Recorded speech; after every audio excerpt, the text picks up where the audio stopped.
कहानी की शुरुआत में हम विक्टर को देखते हैं जो अपने नए प्रोटोटाइप रोबोट एक 112 पर काम कर रहा था। उसके साथ उसकी पत्नी नादिया और उसकी कलीग कातिया भी है।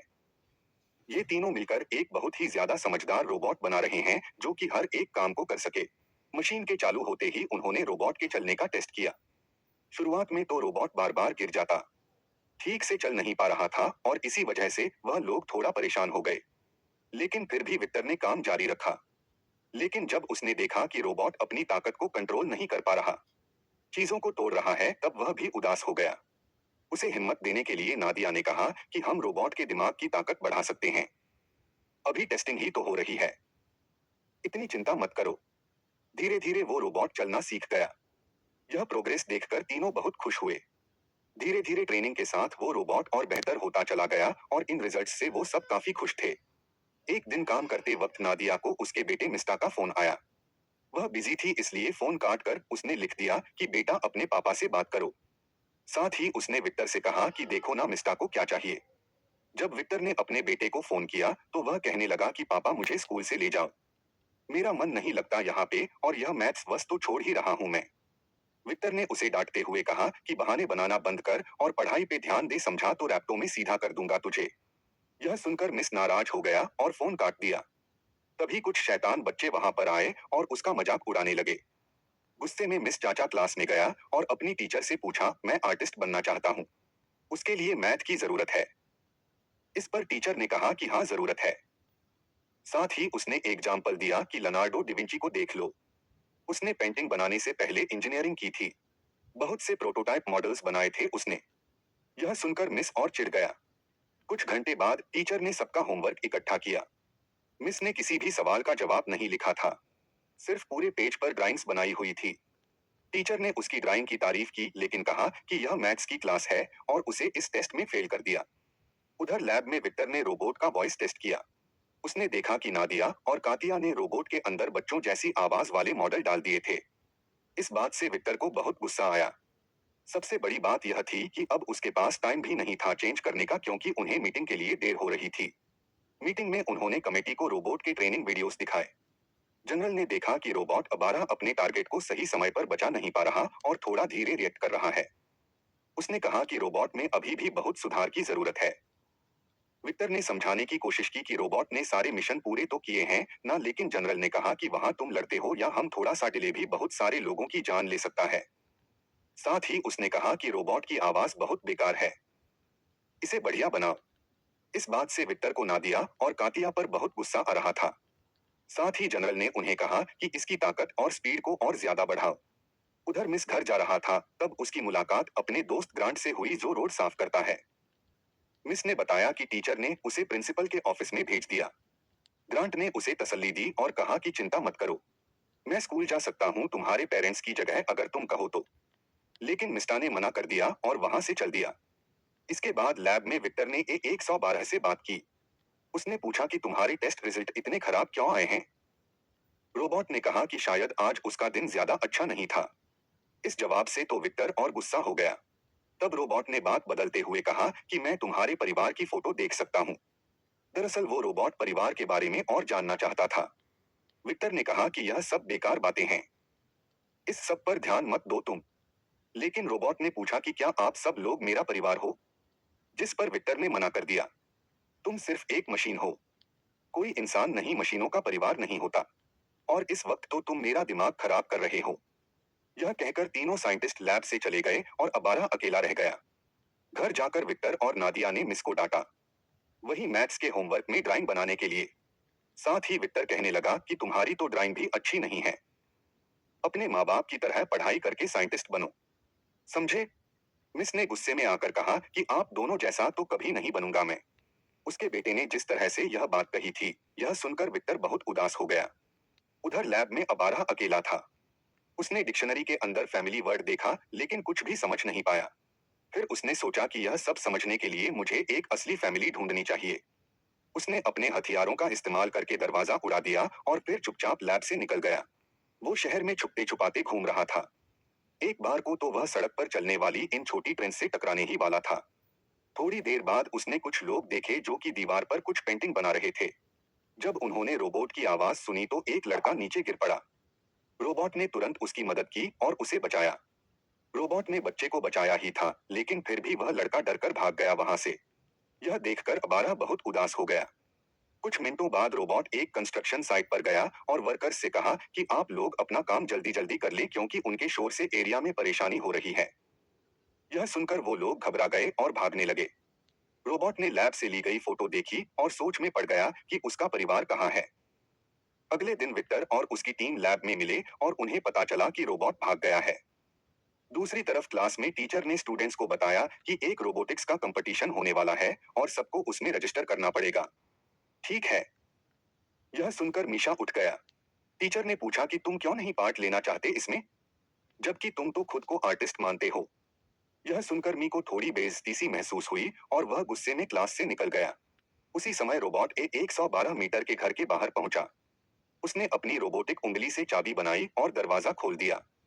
घर के अंदर आकर वह शीशे के सामने गया और उदास हो गया क्योंकि उसे महसूस हुआ कि वह अभी भी अकेला है। तभी उसने दरवाजा खोलने की आवाज सुनी और अचानक से छुप गया। मीशा घर आया, अपने बैग को फर्श पर फेंका और बाथरूम में चला गया। हाथ धोने के बाद उसने रोबोट को देखा जो कि उसे तौलिया दे रहा था। दरअसल वह भी छुपने के लिए बाथरूम में ही आया था। मी अचानक डर गया और चौंकने की वजह से सिंक से टकरा गया। रोबोट ने उसकी मदद करने की कोशिश की और कहा कि मैं तुम्हारा ट्रीटमेंट करूंगा। मी भागते हुए अपने कमरे में गया और बेड पर चढ़ गया। रोबोट ने कहा कि मैं तुम्हें चोट नहीं पहुंचाऊंगा, मैं तो बस मदद करने आया हूँ।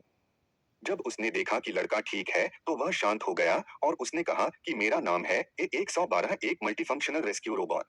उसने मी को सब कुछ बताया कि कैसे वो घर के अंदर घुसा, अपनी उंगली से चाबी बना के फिर अपने अलग अलग वॉइस मॉडल दिखाए। उसकी अलग अलग आवाजें सुनकर मी थोड़ा हंस पड़ा। थोड़ी देर बाद रोबोट कहने लगा कि मैं एक परिवार ढूंढ रहा हूँ। मैं समझना चाहता हूँ कि एक फैमिली क्या होती है। उसने लैब से ली हुई वह फोटो भी दिखाई। मी उदास हो गया और कहने लगा कि यह कोई असली परिवार नहीं है। मेरे माँ बाप विक्टर और कातिया सिर्फ अपने बारे में सोचते हैं। रोबोट ने कहा कि मुझे भी आजकल वैसा ही लग रहा है क्योंकि मैं इतना नाकारा हूँ, अपने बनाने वाले को भी खुश नहीं कर पा रहा। यह सुनकर मी ने रोबोट को हौसला दिया कि ऐसा कुछ नहीं है। मुझे तो खुश कर दिया ना तुमने। चलो आज से हम दोस्त हैं और तुम्हें मैं रॉबी कहकर बुलाऊंगा। अपना अलग सा नाम सुनकर रोबोट बहुत खुश हो गया। उधर लैब में जनरल ओलेग ने साइंटिस्टों से मीटिंग की और गुस्सा होकर कहा कि A112 अब भाग गया है। वह जल्द ही सबके लिए खतरा बन सकता है। उसके अंदर बहुत खतरनाक हथियार हैं।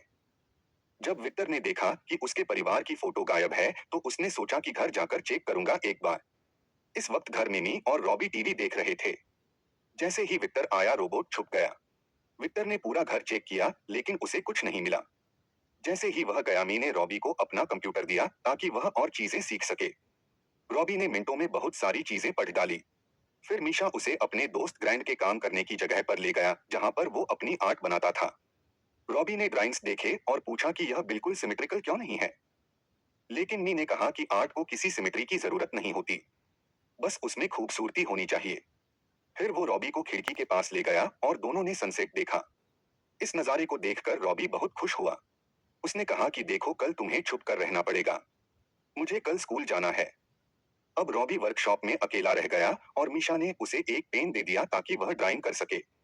दूसरी तरफ जनरल ओलेग के लोग उसे बता रहे थे कि हम एक बहुत बड़े हिस्से में ढूंढ चुके हैं शहर के, हमें वह रोबोट कहीं नहीं मिला। उसने अपने फौजियों को आर्डर दिया कि लैब के आसपास सिक्योरिटी बढ़ा दो और शहर के लोगों को जल्द से जल्द अलर्ट भेजा जाए कि अगर कोई रोबोट दिखे तो रिपोर्ट करना। कुछ घंटे बाद अपने घर पर विक्टर, नादिया और मीशा डिनर कर रहे थे। नादिया ने देखा कि विक्टर काफी उदास है और पूछा कि क्या हुआ। विक्टर ने जवाब दिया कि आज बॉस ने बोला कि लैब शायद बंद होने वाली है। जिस पर मीशा ने पूछा क्यों, तो विक्टर ने बताया कि हमारा एक रोबोट है अबारा, वह गायब हो गया है। अगर जल्द से जल्द उसे पकड़कर खत्म नहीं किया गया तो सबकी नौकरी चली जाएगी। यह सुनकर मीशा एकदम चुप हो गया।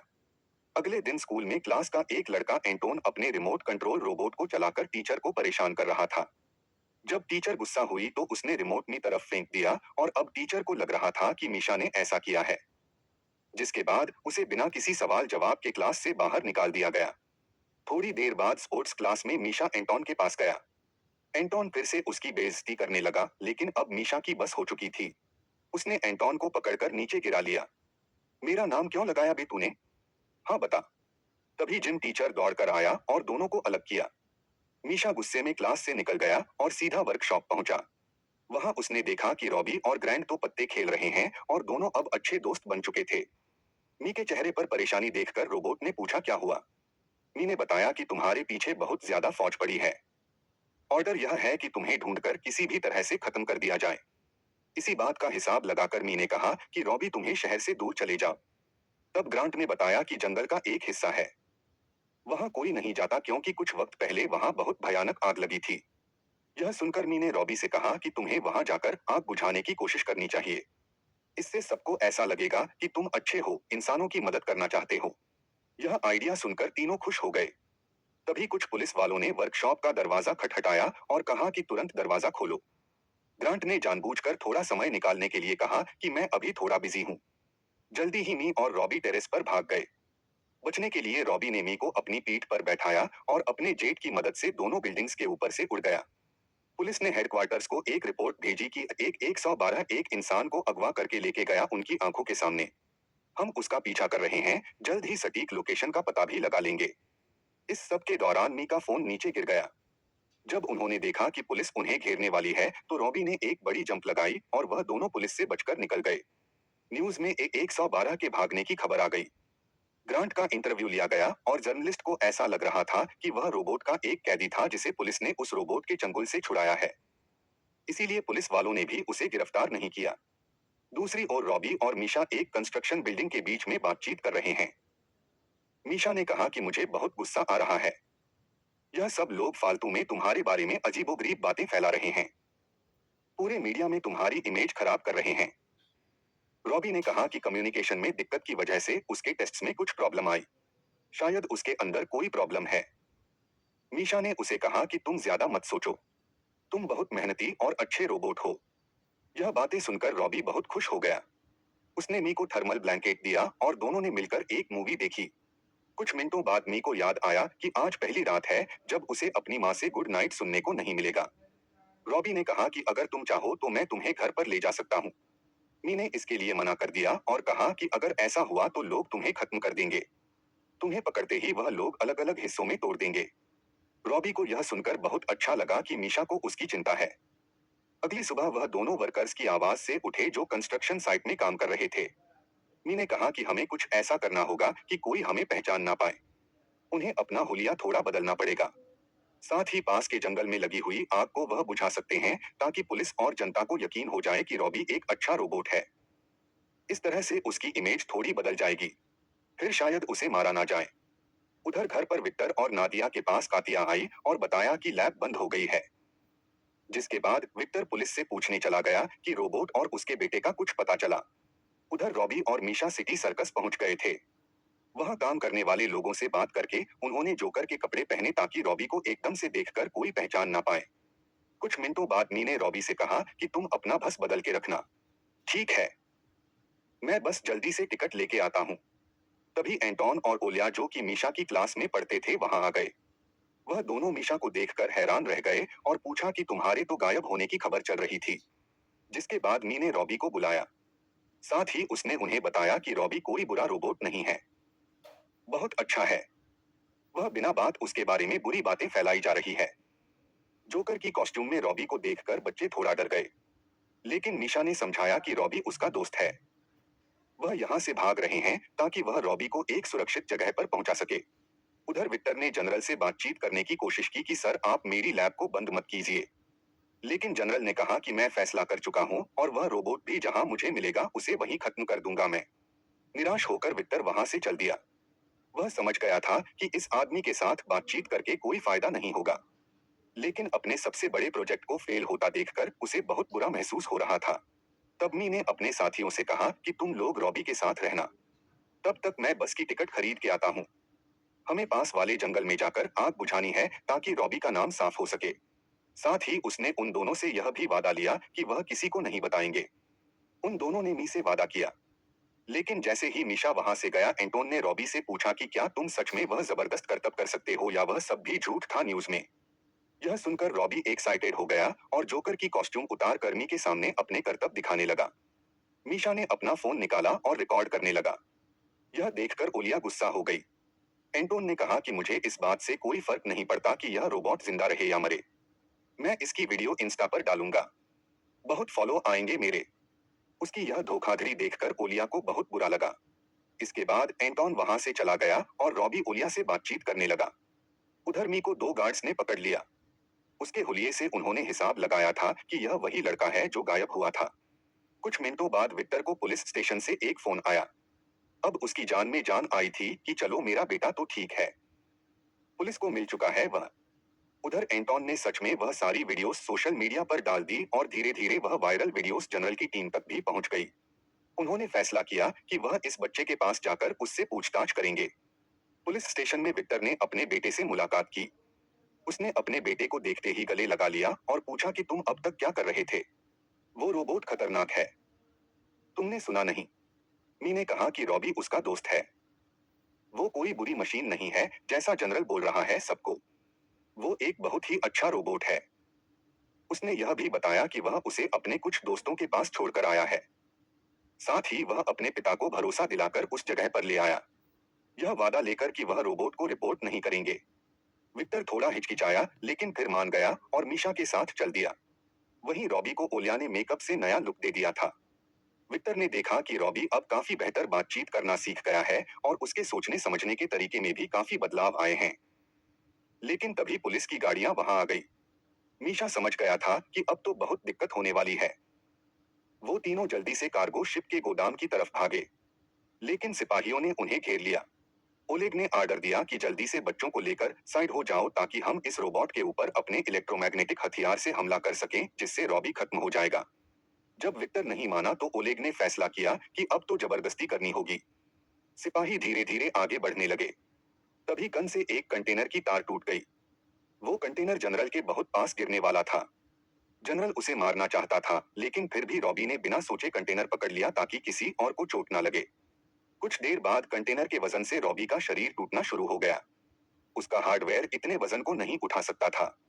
उसने सभी लोगों को वहां से थोड़ा दूर जाने को कहा। मीशा बहुत दुखी होकर अपने दोस्त के लिए चिल्लाया। कुछ देर बाद कंटेनर रॉबी के ऊपर गिर ही गया और वह पूरी तरह से चकनाचूर हो गया। यह सब देखकर ओलेग हैरान रह गया कि मैं इस रोबोट को मारना चाहता था लेकिन फिर भी इसने मुझे बचाया। थोड़ी देर बाद उस कंटेनर को हटाया गया रॉबी के ऊपर से। मीशा उदास होकर रॉबी को अलविदा कहने लगा। विक्टर ने अपने बेटे को शांत करने की कोशिश की।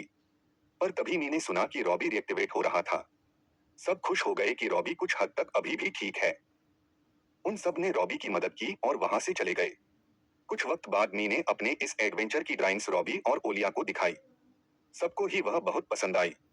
आखिरकार सब लोग डिनर के लिए इकट्ठा हो गए और रॉबी ने नादिया का फोन मांगा ताकि वह भी अपने इस परिवार के साथ फोटो ले सके। वीडियो पसंद आई तो लाइक कर देना, चैनल को सब्सक्राइब कर लेना। मिलते हैं अगली वीडियो।